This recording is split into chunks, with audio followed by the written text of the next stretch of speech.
coleoptile, as you recall that from the previous discussion. It doesn't have to be corn insect, it's grass in general. It's surrounded, monocot, it's surrounded by this coleoptile. And if there's, if its light is coming directly above, the shoot will grow up straight up, but if the light's off to the side, it will grow to the side. And so the reason it's bending over here is that there's presumably sun over here shining, which means these cells right here are elongating, which is causing it to bend. Now, what's fascinating, it is a great picture. So here's corn, here's the root system coming off of the corn, this is some sand right here. As you can see, sort of like stages of development. This first little sheet that surrounds the stem is the coleoptile right there, and then this in red is the very first leaf, true leaf, that's coming off of the corn. So here's the coleoptile, that's what we're talking about. You're like, well, why does the coleoptile, how does that even relate to phototropism? So let's take a look at this. So here's the coleoptile. Again, if light is coming from the left, that means it's going to bend toward it, which means the shaded side cells are going to elongate, which causes it to push over. So it's differential cell growth. That's causing these cells to elongate and to divide and move in that direction. Something must be weakening that sort of cellulose wall, allowing the cells to get a little bit larger. What's happening? Well, the same thing is happening in the root.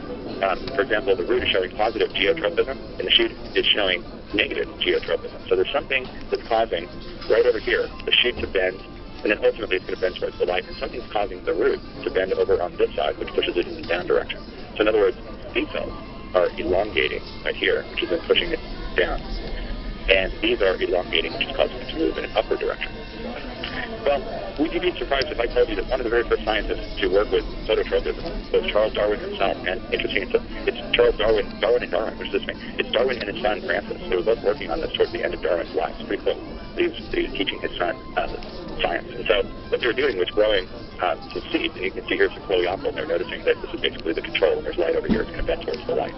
And then they noticed that if they simply severed the tip of the coleoptile, in other words, cut it off with a knife, suddenly the coleoptile, doesn't matter where the candle is placed, it doesn't bend. And so that might lead you to believe that perhaps the tip of the plant is important in some way. I'm not sure if I would know why, but I'm just saying it's obviously the tip is very important. Okay. So then they decided to keep the tip in place, like the control, and this time cover it up with like a piece of cloth or something opaque. They didn't, I don't think, believe they had aluminum foil. But if you wrap this up in aluminum foil and not allow the light to touch the tip, it still would grow in a straight direction. That's interesting. And then here, it's not so much that you cover the tip. Here's something that's covering the tip, but it's sort of see-through. So clearly you might come to the conclusion that light is important. And then you're like, well, maybe light is important in general, why just the tip?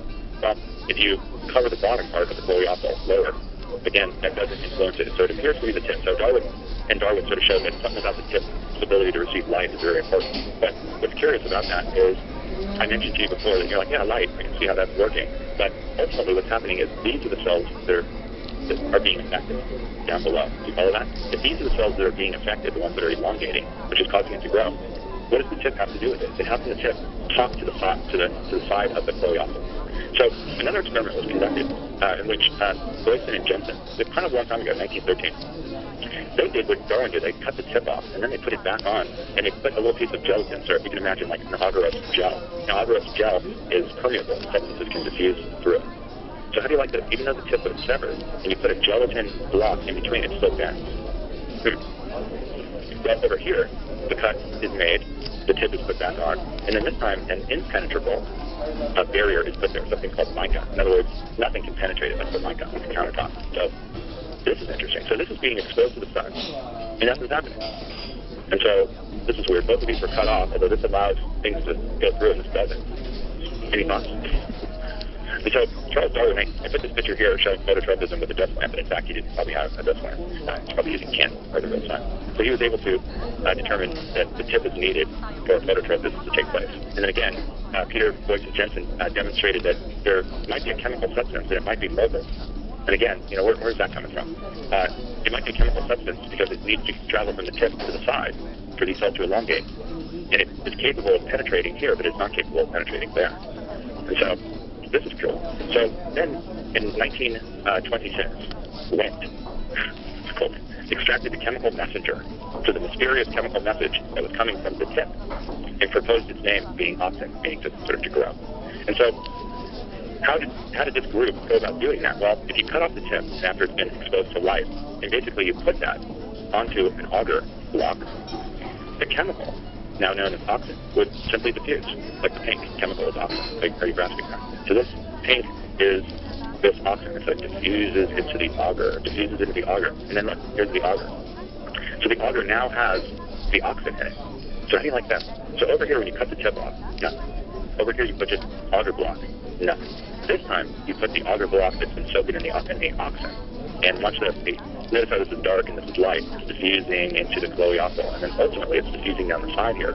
It's affecting these cells, causing them to elongate and to grow, or over on this side, depending on how you place that. And so if the oxygen goes on this side, it's going to bend to the left. If it goes down on this side, it's going to bend to the right.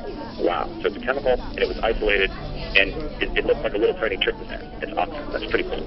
So that was one of the very first plant hormones that was discovered, oxygen. And so it's a classic. And so as you can see, this purple sort of shows that when the oxygen travels down on this side, it's going to cause the chloroacyl to bend, or phototropism, or geotropism, either one.